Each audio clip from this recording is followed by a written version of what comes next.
సర్వేశ్వర సాయి సర్వము నీవోయి పరమేశ్వర.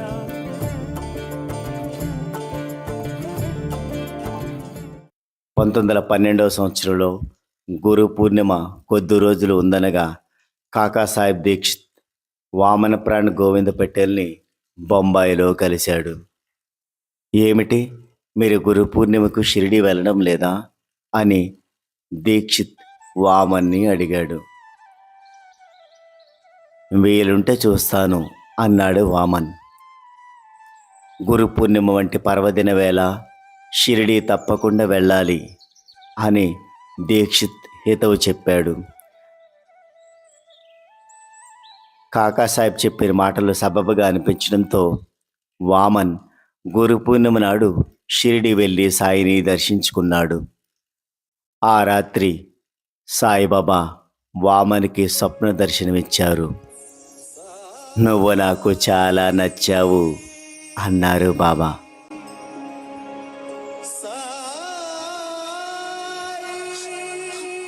తదనంతర కాలంలో వామనప్రాణ్ గోవింద పటేల్ సాయి శరణానందగా ప్రఖ్యాతిగాంచారు.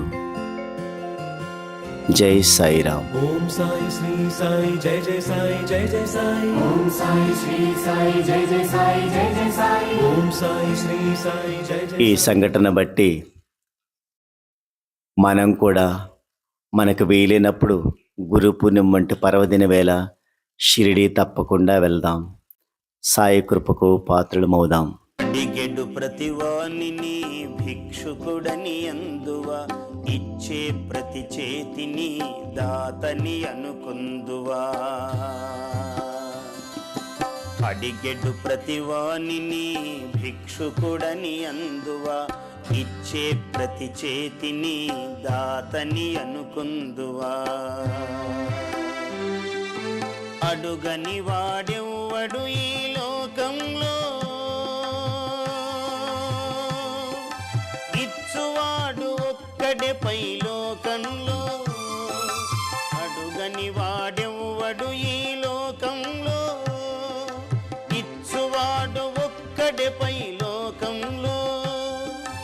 అడిగెడు ప్రతివానిని భిక్షుకుడని అందువా, ఇచ్చే ప్రతి చేతిని దాతని అనుకుందువా.